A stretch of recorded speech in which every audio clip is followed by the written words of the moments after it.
This isn't your first time in Tauranga for the Jazz Festival, is it? No. How has it been back in the Bay? Well, I flew in a couple of hours ago. From where? Wellington. Oh, yeah. And I had lunch and I came here. And so far it's been going great. Oh, that's amazing. Yeah, I know. Sorry, it's not, it's not much rock and roll at the moment. But yeah, it's been cool. I always love playing here. Great crowd. How many years have you been playing for? Without revealing my age, Oh. I have been playing drums for about 23 years. Oh, that's a long time. Yeah, not all of that was super serious though. I mean, I started when I was real young and I didn't really get into it properly until I kind of went to university, to jazz school in Wellington. And then I was like, hey, this is actually kind of cool, and then from there, really, that's when I got into jazz as well, so, What made you choose the jazz genre? Well, it basically, at high school, you get to the point where you've got to figure out what you're going to do with your life. And for me, I thought it would be music and I knew it would be drumming, but there wasn't many options and there still aren't. What are you going to do?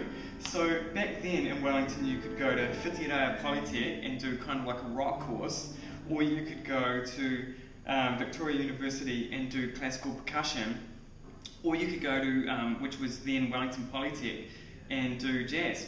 And I thought out of all of them, jazz would probably be the most rewarding. Classical music, percussion would be great, but it's quite far away from actually playing the drum kit, and that's what I wanted to, go down that route. What has been the highlight of your musical career? Highlight of my musical career, gosh, that's a big call.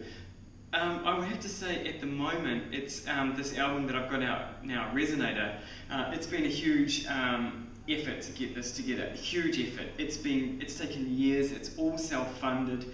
Every note was written by myself, it was all paid for by myself. Rehearsed it all up, played the songs for years, then finally recorded it, and then got it to a point where it was ready to be released. And that's actually, I don't think many people realise, it's a huge effort and it's a huge cost. It's cost up to this point a ridiculous amount of money, and that's doing it on the cheap. So, it's definitely, unfortunately, a love thing. I'll probably never, hopefully I sell lots of CDs over this weekend. What words of advice do you have for aspiring young drummers?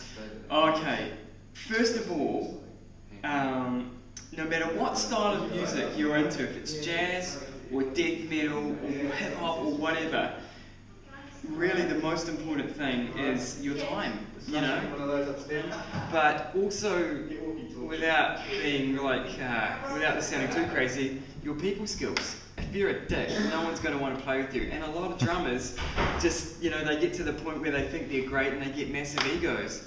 And it's bizarre, So would you say that you still have a relatively small ego? Oh, look, it's a really funny question. And I would say I keep myself in check a lot. I mean, what success I've had is from hard work, and I would never ever put myself out there and say I've mastered the drums or I'm a wonderful jazz drummer. I still practice like a pig on the drums all the time. Well, that's what you do. Practice. Well, that's right. I mean, I'm proud of the success that I've got. I mean, it's been a lot of hard work, but I'm not egotistical about it. I mean, anyone can have that. If they want to work hard.